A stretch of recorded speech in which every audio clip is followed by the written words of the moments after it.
If it works for 100 sales and you're like, well, then I can just 10 times the budget and get 1,000 sales. And that's just not true, because those 100 sales were the 100 people that were most likely to buy from you regardless of what you did. When you go from 100 to 1,000, you're going into a market that wants what you have less, needs it less, and resonates less with what you do. And the further you go and the more you sell, the more you go into a generalized group of people who identify with whatever it is about you less.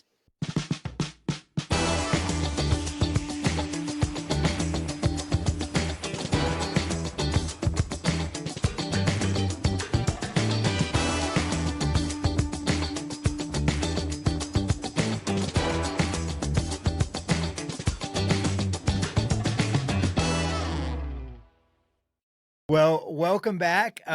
This series has been fun. I've really enjoyed going back through and listening to the episodes as we kind of like grab social media content and out of it today. I listened to a couple of clips and I was like, okay, there's some content in here that we talked about. We did something right. So if you haven't seen our other episodes, there's various clips posted around my Facebook, Ryan's Facebook, LinkedIn. Of course, you can go to the Structure to Grow YouTube page. By the time this is live, there will be episodes up there for sure. Right, yeah. Well, hey, this is like episode 4. I've still got like a week or two to get my act together on that.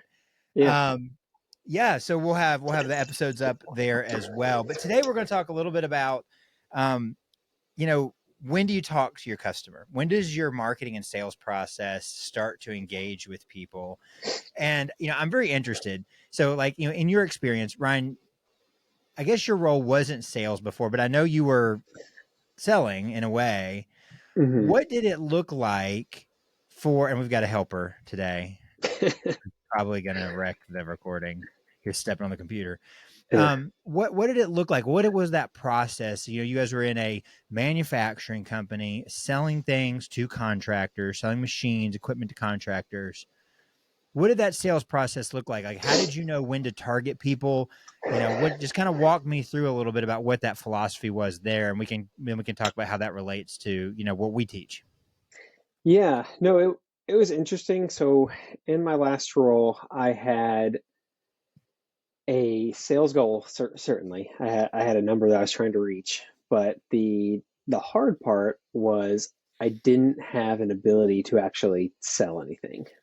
So that does make it hard to reach a sales goal. Yeah, exactly.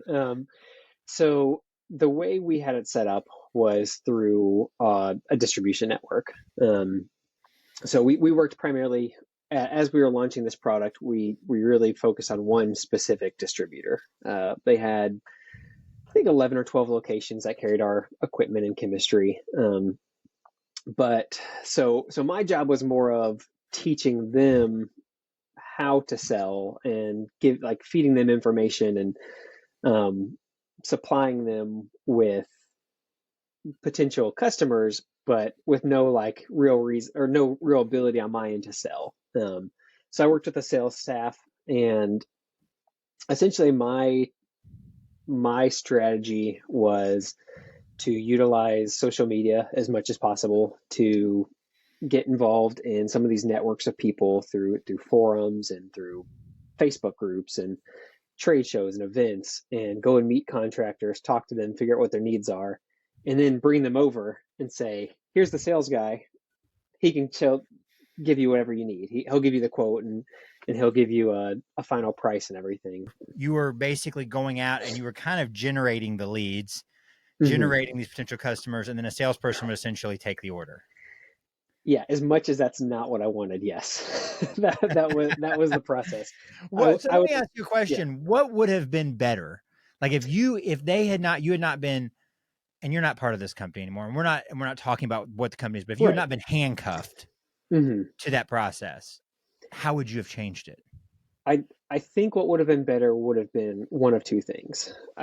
I think option A would have been, give me a point of sale system. Let me, as I'm making these connections, let me take out that one extra step that customers had to take so that I can say, here's the product, here's what we do. Let me educate you on it. You're ready to buy? Great. Here's your quote. Let's take a credit card and let's move on.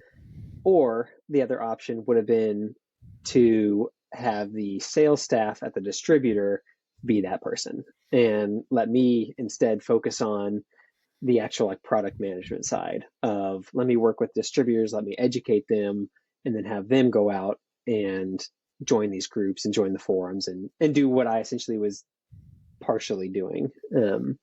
And I think just taking out like an extra step on one of the two ends would have made it much easier, because they were very busy. They primarily worked in restoration and like carpet cleaning and in that world. And so what would happen is, like, as we're building up and as we're starting to find customers, suddenly a hurricane would pass through Florida or some big disaster, and that is like the restoration world is all hands on deck.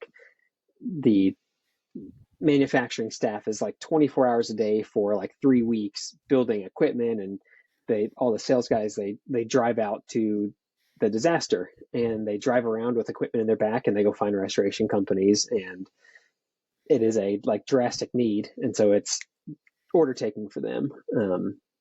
And so that was the hard part, was them having the sales staff go from like that world of, hey, someone's going to call me and order 50 dehumidifiers, and I take the order and I send it off to them, versus, hey, I need you to go get involved in these communities and go reach people and talk to them and educate them.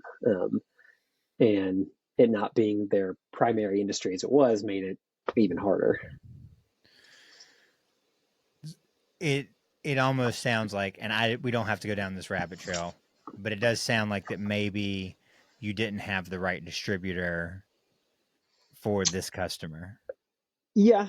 I mean, like I said, I don't need to get into all the problems with. Yeah. With So I kind of want to shift this question, because we talk about the go-to-market process, right? So it's sales and marketing and positioning and all these things.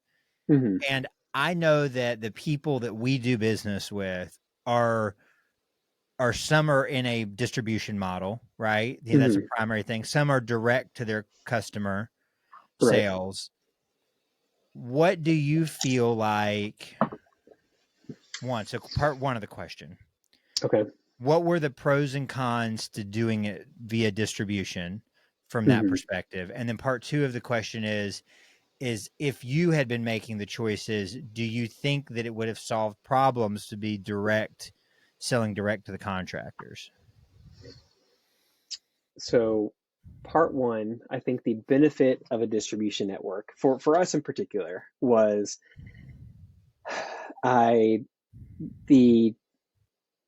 in my opinion, it's much easier to sell to a distributor than it is to a customer, because you kind of sell them on like, hey, here's your margins here.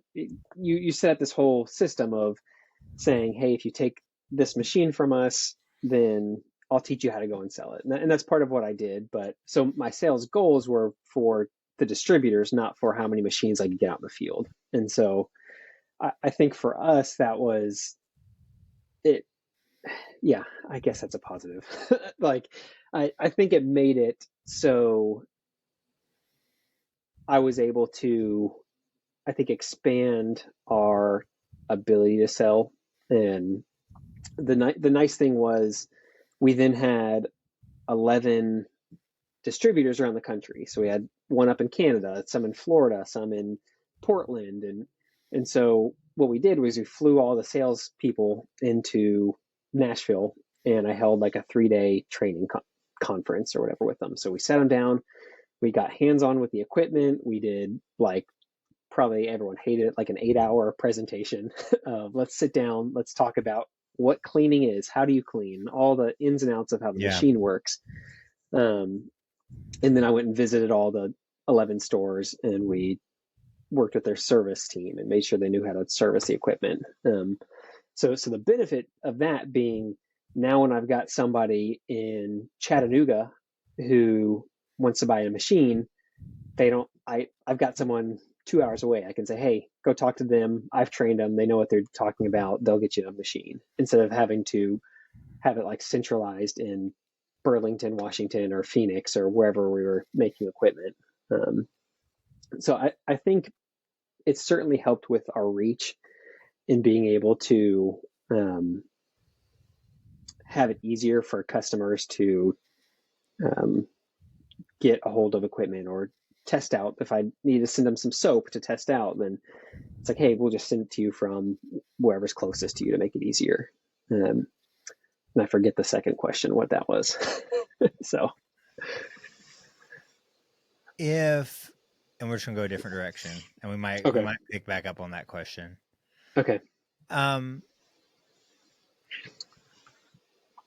The thing with all that, this is always what I feel like when distributors are in play, is someone still has to educate the customer. Mm-hmm. Someone still has to convey the message, mm-hmm. right? And at the end of the day, like I always think, like when you work with distributors, it's like playing telephone. Mm-hmm. You speak a message into, it's like, you'd whisper into someone's ear, you'd whisper into their ear the message, and then you're totally relying on them to be able to translate that to the end user. Mm-hmm. And for these kinds of purchases, I mean, I always feel like that's a challenge. Did you feel like you cracked that nut, or was it always a difficulty? I think it was always a difficulty. I think you kind of hinted at it. It was probably not the best distributor for us because the pressure washing industry was just not in their wheelhouse. And so they had a lot to learn. And the problem is most of the customers that I brought to them who are in this world knew more about all of it than they did. And so I think as a distributor or even as a manufacturer, you certainly have to know more about the product than the people you're selling it to. And so beyond the clean cut rolls, mm-hmm. right? Because I think that was a good piece of advice for anybody, right? Like, be thoughtful in what role you're going to play if you're the manufacturer or if you're the distributor in this case, right? Like they also represent our audience, mm-hmm. making sure that those roles are not just the expectations are clear, but that they make sense, right? So I think that's good. What other advice, would you give if I'm a company and I want to sell via distributors and I want it to be effective? And I think effective is conveying the message, creating the demand for the product, being able to educate the end user on the product. What would you have done different in that process now that you have hindsight? I think, I think I probably would have focused a lot more on trying to speak to the industry as a whole rather than trying to find the guys who are like ready to buy at that moment.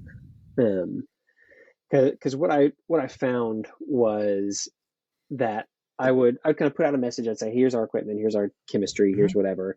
And then I'd find someone who's like interested. I'd be like, okay, let me go focus on them. And then I'd put a lot of effort into that person. And that's still not a guaranteed sale. Like that doesn't mean just because they're interested doesn't mean they want a sale. And so I think instead the better route should have been, let me just cast the wide net. Let me educate everybody. Let me really put my energy into like meeting people before they're ready to buy, and not only like focusing on like, oh, this guy wants to buy, let me go talk to him. Let me really focus on everybody, whether it is like a new startup who's like thinking about getting in the industry and certainly has no ability to purchase, or whether it's someone who's been in the industry for 30 years. And I think what happened a lot of times, probably looking back, is I'd talk to somebody, I'd find out, hey, they're just starting up, and we talk, and okay, they don't have a whole lot of money right now, and I'd kind of write them off. I'd be like, oh, well, like they're not ready to buy. Let me go find someone who is. And I think there's a lot of people, like I tried my best to educate everyone. When someone asked me a question, I genuinely try and answer them and help them however I could. But as far as like a sales mindset, when someone said like, hey, I'm not really in a place to spend that much money right now, I'm like, okay, well, I'll answer your questions, but I've got other people I need to go talk to. And I think, if there had been a metric, a goal around educating the industry, right? That Mhm. it's, somewhat like in those activities detached from this quarter's sales. You feel Mhm. like that would have been would have given Yeah. you some opportunity to do some things that in the long term would have been more effective.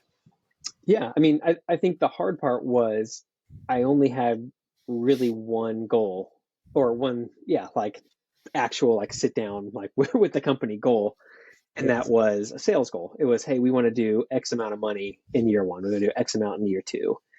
And so, like, viewing everything through that lens, I think made it difficult, where it'd have been better to have some like specific goals of, hey, I want to reach this many people. I want to do this many seminars, or I want to host this many events, or take part of this many training classes. And having those as metrics also, I think would have certainly helped shift like the mindset, instead of thinking, Yeah. okay, this person, they're not going to help me meet my goal as a company. I need to go find who's going to do that.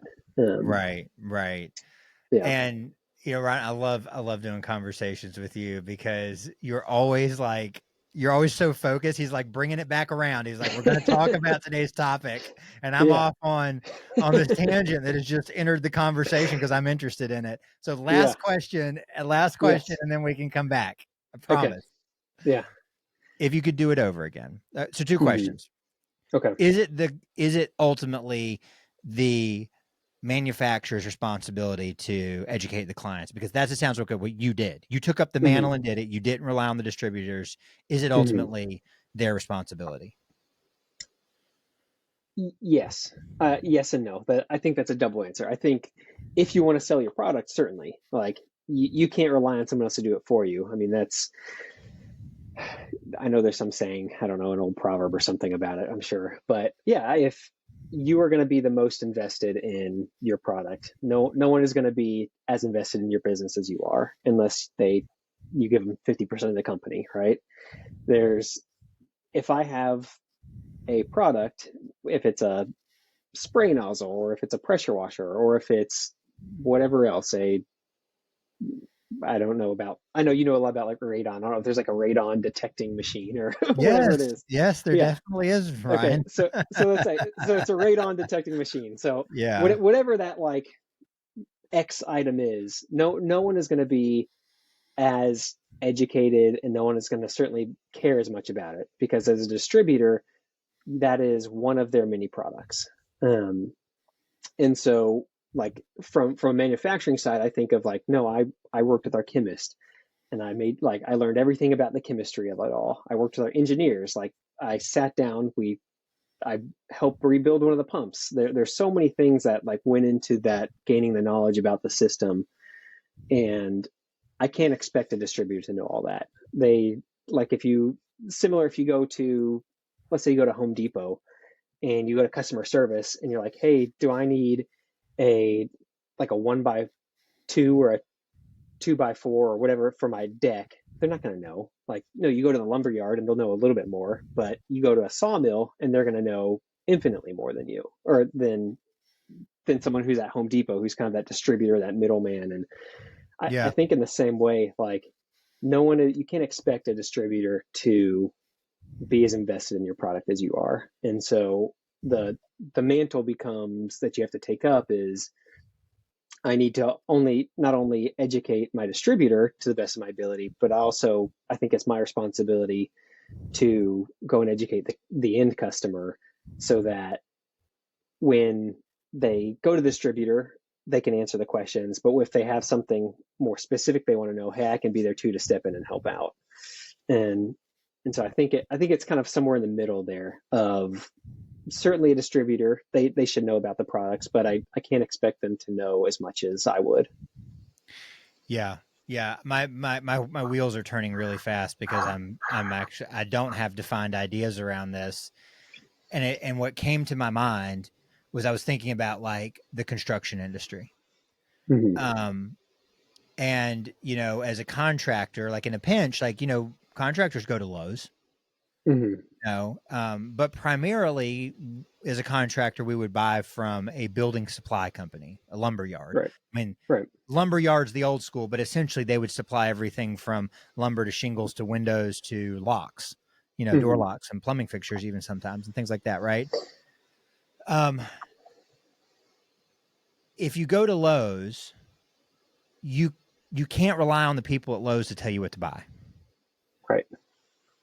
And so that means that if I sell to Lowe's, if I'm a manufacturer to selling to Lowe's, then it's my responsibility to generate the demand for my product outside of my distribution network. They're just providing a point of sale. They're providing access to the product. If I'm going to go buy a Delta faucet, it's because I think Delta makes a good faucet for whatever reason. Lowe's is the place that happens to carry it. Right. Right? Yeah. Versus the building supply place, it's a different relationship. They actually they're responsible for educating and guiding the contractor on material selection, pricing, what to use where, like when you buy a floor system package, which usually floor systems have to be engineered, right? An engineer has to stamp off all the beams and the joists to go underneath the floor. And so then the building supply is going to say, okay, you need this lumber with this grade, and you need this type of fastener and this type of hanger, and these are what goes together, and here's this, here's that, right? And they're going to tell you, like, you might have an opinion about windows, but then they're going to say, hey, we carry these 3 lines of windows. Here's what you can expect from all of them. Here's why you should do that. They're taking on the role of the guide. And so I guess the truth is in B2B, you need to know your market. One, you need to know the end user. You need to understand the end user and how they tend to want to operate. If they are the type of people who it's like, you know what, they're going to know. They just want a place to go buy it. They just want a point of sale, point of purchase. Versus my end user needs a guide. You need to choose your distributor based on that, because not all distributors provide both. Most are kind of lent towards one or the other, right? And, I think like in the pressure washing industry, I was a partner in a distribution in a retail scenario, and the customers came in expecting to be guided.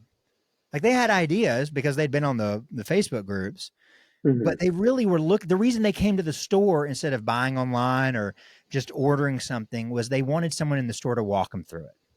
They wanted someone to tell them what they needed and why and how to put it together.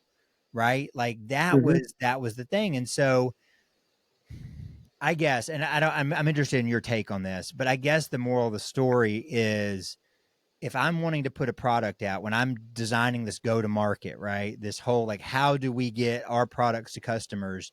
You really need to know both pieces in those scenarios. If you're going to use distribution, to understand the customer and the distribution relationship, so you know what role you need to play in having success. Because, you're like, well, we're just selling to the distributor. And maybe that's easy the first couple of times, but if they're not successful with your product, they might not discontinue buying it, but they're not going to buy it because they're not selling it. So they're not going to restock. So ultimately you're invested in their success.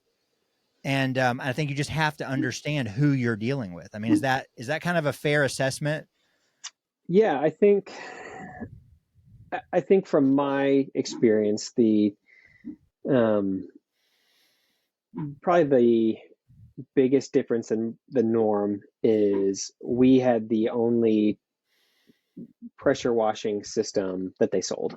So that, like, when someone first of all, nobody walked into their stores to try and buy one. No one knew, like, no one came in looking for a pressure washing system or a soft wash system. Yeah. So that was one hurdle. But even if they did, like, sorry, I've got a dog barking in here. I think she's dreaming right now. That's okay. But yeah, even if they did walk in there, then we had the only product available from the find. So it wasn't, I think as a manufacturer, I have to think, like, number one, is my product what, like, differentiates it from everything else? Because if it's just some other machine or some other part in the lineup of 1,000 parts, what's going to make the distributor want to sell mine over the other. And so I think that's certainly worth having a conversation over, is like, as a distributor, I think your role shouldn't be necessarily to push one machine over the other or one piece of equipment over the other because it is, I have a better relationship with that manufacturer. Really, the role of the distributor should be, hey, let me educate myself as much as possible on all these machines so that when someone does come in, I can help them make that informed choice. I can say, hey, this is why this one's better. Even though this one costs more, this one might have better specs. Maybe that one's way more than you need. So let's not even look at Right. that.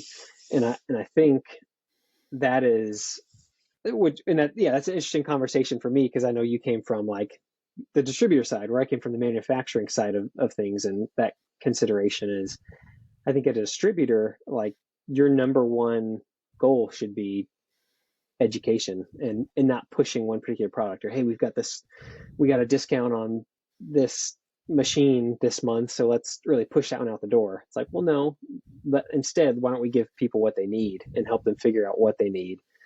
And I don't think that answered your question at all. But No, but I think that's an yeah, important point in all of it. Everyone should be looking out for their future business, right? And mm-hmm, as a manufacturer, it is, am I giving my distributor a product that makes sense for them to sell? Am I mm-hmm, creating demand for the product so that people come in wanting to buy it, right? Am I making their life easier? Am I making a product that lives up to the promise of whatever I told them that it would or wouldn't be, right? Well, the mm-hmm, distributor has a similar relationship with the client, right? Like if they tell them to buy, I think about it. I'm just thinking about in the pressure washing world, just because, if we told people to buy something and then it was a piece of junk or it was problematic, they would blame us. right, And the whole business model is not built around a bunch of new customers coming in all the time. It's built around customers coming in all the time that are the same customers over and over again mm-hmm, and using you for everything. I mean, that's really what you want, is that like they always come in and stop to get their bleach, their SH filled up, and that they're going to go ahead and buy their parts, and they're going to do their service with you, and they're going to, when they need the new machine, they're going to come to you first. You're kind of relying on that. And in some ways, you realize that your real revenue is those consumables, right? That come off the mm-hmm, shelves, the chemicals and the SH, are like, that's kind of that, the lifeblood of the business. And you provide all the other things because it's helping them do their job. And so if right, you sell them things that break down, like you said, like because you push the product, because you got a 35% margin instead of a 30% margin, and it breaks down, the cost over time is much, much larger because you lose trust. And so the mm-hmm, relationship is complex. But I think in the realm of, assuming that everyone is making good products and everyone is being honest, yeah, there yeah, is a complex relationship there that you need to understand, regardless of which seat you're in that relationship, if you want to be successful. And I think you just end up having everybody just kind of like does their own thing. Like nobody's really thinking through it, right? And I think distributors, for the most part, they just want to put stuff on the shelf that guys want to buy. They mm-hmm, don't really want to create any push for anything. They just want to sell the stuff the guys already want. And the manufacturers just want you to take enough stuff to make it worthwhile to them. And yeah, I think you saw a lot of situations where neither were really taking up the mantle of creating demand, right? Of doing that work ahead of the sale. I think there are some, and I don't want to name specifics because we're not affiliated with them, and it's just best if we don't, yeah, it's just best if we don't. But I think there are some that invested lots of resources into building demand for their products. So distributors were just, it was like easy peasy for them to carry the chemical, carry the machine, right? Like there were mm-hmm, definitely machines. I think about like there's definitely like brands of surface cleaners and types of chemicals that they mm-hmm, sell themselves. yeah, You keep them in stock, they come out, they sell off the shelves. And it is a very simple relationship. And it's because the manufacturer took up the mantle and said, we're going to have people know that we make the best product. Yeah, right? no, right. I agree. I think, and so you and I talk a lot about um that We're that not getting term. to that other subject in this episode. It's going to have to be another episode. I just want you Right. to we're 30 minutes in. Yeah, no, I'm trying to figure out like, okay, how can I circle back to what we were like I have Yeah, in my yeah, notes to write down. But no, I think like we talk a lot about like demand creation. And yeah, that's certainly there's a big difference between that and like lead generation. Like this kind of ties into a little bit about what we were hoping to talk about, but yeah, like I think as a manufacturer, like my job is not to supply X number of customers. Like I'm the traditional sales route of, let's talk about like outbound sales calls or whatever it may be. You can put whatever form of sales yeah, you want. It could be, yeah. hey, if we make this many videos or this many phone calls, like traditionally you say, hey, I'm going to make 100 phone calls. And then out of those 100 phone calls, I'll have 10 people answer, whatever that number is. Let's say 10 people answer the phone. Out of those 10 people, I can make 3 appointments, and out of those 3 appointments, I can have one sale or two. Let's say you're really good, I'll have two sales. So what generally your equation is then, okay, I've got 100 phone calls gets me two sales, and here's my Mhm. average sale. So here's what my price is. So here's 100 phone calls gets me $5,000 or 20,000, whatever your number is. And so a lot of times what we think is, okay, so now the method is if I just double my phone calls, then I double my sales. Or if I 10 times my phone calls, I'll 10 times my sales. And so our Yeah, goals a lot of times are built around that of, okay, let's say I have $1 million goal of sales.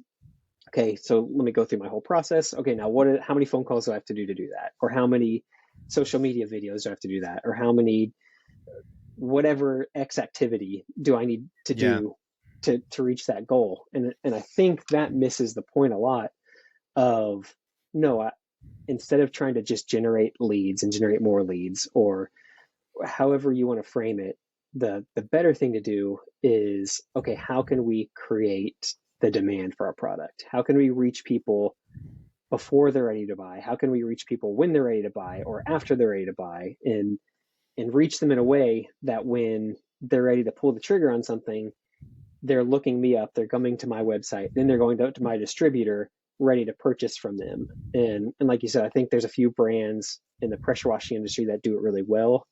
And and the reality is a lot of that's done through like social media and or forums. If someone's going to buy a new surface cleaner, there's a two or three forum websites that are going to go on. They're going to say, hey, what's the best surface cleaner? I have this machine. And then like five or six guys will chime in, hey, try this, try this, try this. And usually there's like one or two that they all recommend. And so then this person goes to their distributor. They say, hey, I want this machine. I want this size. I want these tips. Can you sell it to me? And so I think a lot of times the distributors end up being a like point of sale, if nothing else. And they need to be there to answer questions, or I I think they certainly should consider utilizing their service team in the sales process more than they do. yeah, Because probably the best thing they could do is say, have the service guy come out and say, hey, this is the machine that we see in the service bay the most. This is the one we see coming the least. Here's why I would recommend this one, because they're the ones who are having to work on them and deal with the faulty equipment that comes in. And I think they could be a great source of information for customers. But like you said, it's a very complicated like relationship, and there's a lot of people who I think if you utilize them correctly would absolutely like boost your sales instead of just thinking, oh no, let's do 100 more phone calls or let's do 100 more whatever. yeah. Right. And I think the question to me really is, at what point should a salesperson be getting involved? Mm-hmm. And depending on the methods that businesses use, they operate based on different assumptions. Mm-hmm. And the truth of the matter is the advantage in sales is that you can build relationships, which means a salesperson can get involved very early on. It's one of the beauties of using salespeople, because the Mm-hmm. interaction can be personalized. And this is what we forget. Like, this is the thing that gets lost in scaling up, like you were talking about, like trying to scale up your sales effort, is that sales works best. Like when I say sales, I mean like me as a salesperson, and I've got a Mm-hmm. product and I'm selling it to you, Ryan, right? Mm-hmm. This works best when it is a personalized interaction. Mm-hmm. When I am taking the time to do two things. One, get to know you, your problems, your needs, and what success looks like for you. And two, building a relationship, which means that sales moves at the speed of relationships, which is not necessarily that fast, Mm-hmm. right? That's a fact. And in B2B, it's especially so. People are less likely to make impulse purchases for their businesses. Now, maybe we can talk about all the exceptions when we talk about contractors, right? Like they Mm-hmm. might make an impulse purchase, right? Right. But for the most part, they buy things when things break. They buy things when they run into limitations, and it's very hard to determine when that is. So if I want to work in an outbound type sales environment, then I've got to focus on building relationships with people and being there and being their point of contact, their trusted resource when that time comes. And this is the problem with trying to scale up sales is it's done in a whole bunch of different ways, right? In the internet, it's done by automated outbound emails or direct messages, right? Mm-hmm. Which takes away your most powerful weapon as a salesperson, individualization. And it becomes cookie cutter. Mm-hmm. And let me tell you what, the thing that AI or the automated or the VA does to personalize the message is garbage. At least that's what I get. Like all the outbound that I receive that I can tell is a big scaled effort. Mm-hmm. Yes, they're offering personalization. It's like, we know you own X company, Yeah. and it's like, that's not personalization, right? Yeah. You It's the might as same well, as like as you say, it's the same as like I get the letter from like the real estate agent in the mail that has the like clearly computer printed like personalized yeah, signature, but it's like yes, no, he that guy didn't write the letter himself. Like they just right. printed out of their printer. Yeah. That's not a relationship. That's not personalized outbound.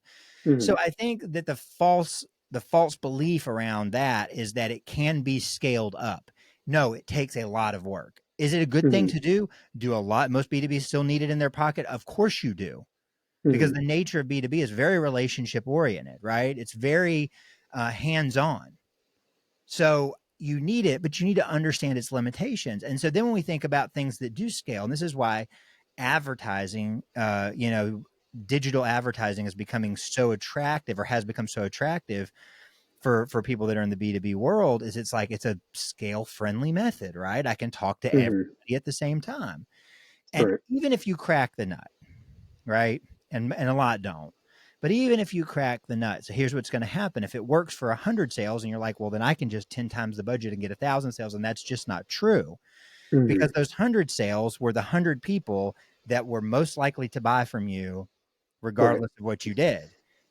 When you go from 100 to 1,000, you're going into a market that wants what you have less, needs it less, and resonates less with what you do. And the further you go and the more you sell, the more you go into a generalized group of people who identify with whatever it is about you less. So it has a lot of limitations. So even if you can get it to work, and the problem with advertising, the second problem is you're only talking to people when they're ready to move. And Mm-hmm. so it's like, and we talked about this, it's 1 to 3% of people in any given market are ready to buy something at any given time. And so let's say that like you go and you advertise to a group of people. And what about the other 97%? Mm-hmm. How are you getting back in front of them when they are ready to buy? Are you just going to pay to advertise to them continuously forever until they are? I mean, is Right. that's again, you're talking about something that becomes very economically unfeasible. You can only afford to put ads in front of people so much, so long with a certain amount of return, right? And so Mm-hmm. it becomes like, how do you target the people that are ready to buy, and what do you do with the rest? Because if you're not standing there with your ad in front of them the day they're ready to buy, they're going to go with whatever's standing in front of them. Yeah. And so Yeah. I I think, think. go Oh, ahead. sorry. Go ahead. No, I was just say I think you asked an important question kind of a minute ago, which was like, when should the salesperson get involved? Yeah. And like, I think I would, and I think you agree on this, the way I would summarize it would be like the sales relationship should start as early as possible. And like the sales close should be as late as possible. Like you don't want to pitch somebody until they're ready to buy. And if you do it too early, then you negate the whole sales relationship that you've built. They're going to think you're just there to pitch them. And that's the problem we see with trade show like breakouts is people show up and they're like, hey, I'm going to go get some education. I'm going to go learn from this guy. And then the end, it ends up being a sales pitch. And they're like, forget it. No, thanks. Like Yeah. it seeps through everything they say, and they can tell early, even before the pitch starts. But on the other hand, the like sales relationship, that should start early. We should be putting out media. We should be reaching people. We should be talking to people. We should do it way before they're ready to buy, because then they're familiar with us. And I think you've said it in one of our shows before, is like they know us, they like us, they trust us, they're going to buy from us. And so that is the end goal, is to build that relationship first. And let's focus on building these relationships with potential customers, so when they are ready to buy, they're not looking around to figure out who they're going to buy from. They say, hey, I already got a relationship with this guy. I already know this sales guy. I've got a cell phone number. We played golf or whatever salespeople do today. I don't know. We play video games with them. And like, let me go buy from this guy. But yeah, probably. Yeah, I don't know. I'd stay out of all that now. But yeah, I mean, the thing is though, like what we want is to build genuine relationships with people before, during, and after they buy. And that way, when they're ready to buy again or buy for the first time, we are the source. We've been the source of information, the source of education, and they trust us so that they know we're going to give them truth about what they're coming to purchase, and they're going to buy from us. Yeah. And this is why, so when we talk about demand creation, we're basically talking about the activity of building awareness, building trust, creating education, helping people understand potentially unknown solutions to known or unknown problems, in their business, long ahead of the sale. And that's for there's several benefits that I think are worth thinking about with this. And I think it helps when you develop your strategy. And, the first one is obviously you can talk to everybody. And so you get this hybrid benefit of like the advantage of the relationship of the salesperson, at least part of it, right?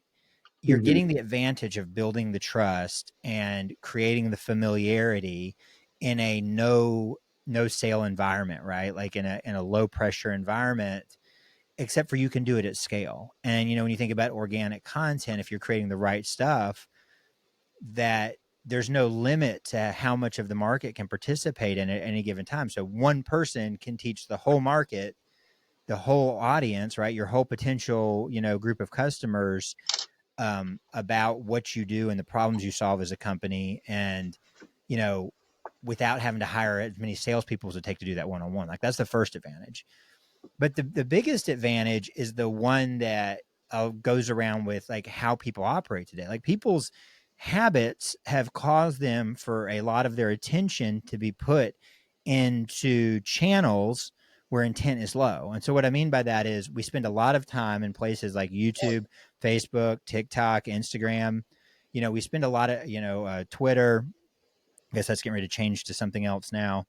In forums and groups, we spend a lot of time in these places, right? But the problem as a company, right, as an advertiser, as the person or the product is, people don't go there to buy things, right? That's not where I go when I'm looking to buy. I go there because I like to consume, because I want to be entertained, because, I like to find out about things. I like to connect with people. There's a lot of reasons. And we're spending a lot of time there, but I'm not there to buy. And so as a company, we're forced, if we want to get that attention, which is the entire purpose of advertising, right? To make known, we're forced to find a way to be there. And when we choose that our only way to be there is direct response advertising, then we're basically choosing to do something that goes against the grain of what the consumer, the user, is looking for. We are standing out like a sore thumb. We become the noise that everyone learns how to tone out, right? like you don't even really pay attention to the advertisements in your social feed. Mm-mm. You just go past them, right? And so you have to find a way, like, how am I going to get someone's attention there? And that means we have to act in a way that goes with what they want to give their attention to. And so it's like we do this because it's a necessary whatever to work with how people are working today. And so the benefits of it are, one, if our salespeople go out cold, they have a better chance at getting a warmer reception because the person on the other end is already familiar with you, right? Mm-hmm. Two, you're going to get more people that raise their hand and come to you and say, I'd like to know more. I'm interested, and three, you don't run into a situation where you get less return over time, you get more return over time because you build an audience. And if you have an Mm-hmm. audience, that audience becomes the asset because that audience talks about you. That audience becomes a share of your message, of your information. And so it requires a shift. Yeah. Though it And requires a total yeah. shift in the way that you think and the way that you operate, because you can't measure those activities the same way, and they play out over a longer term point of time. Should you abandon short term strategies? Well, of course not. That doesn't make any sense. But if you Mm-hmm. don't ever build the long term strategy, you'll never be able to reap the benefits. And the short term ones always have drawbacks, right? If you're Right. always relying on, like, my salesmen are going to knock on 100 doors every day till we get the sales we want, that's going to cost a lot of money. And Mm-hmm. maybe it gets the results this month, but what about next month? And what about 6 months from now? And what about 6 months from that? Will you be able to maintain that pace? Mm-hmm. Or will the ROI be so poor because it takes so much manpower to generate a sale that eventually it just becomes unfeasible, which is what a lot of companies struggle with when they're trying to develop this. And so you have like two types of companies: new companies that are trying to find their way in the market, right? And they never find a sustainable mix, right? They just run out of ability to continue on. And you have old companies who have done things a certain way for a long time, and they're seeing the world around them change. And if they don't figure it out, they're gonna get squeezed, and they're just gonna kind of, now I don't want to say they're gonna die, but they're gonna slowly burn out because they'll become Yeah. less and less relevant. Yeah. And I think I think this will be a good topic for the next episode is like, how do you do that? How do you stop being the company who is there to throw out ads to say, hey, buy from me, buy from me, and all these social platforms, and instead focus on the things that are actually going to work and draw people in. And I think the primary source, the primary way to do that is through education. And so I think on the next episode we should dive into that a little bit too, about talking about education and talking about Yeah. how to not be the the ad that everyone's scrolling through and trying to get past it and get back to whatever they're trying to look at, and instead Mm-hmm. be a source that people want to go to and hear from, and create some of that demand through education. Yeah. Yeah, absolutely. Absolutely. I think that we kind of hit a good stopping point with this conversation. Did you have any closing No, thoughts? I think that's all I got.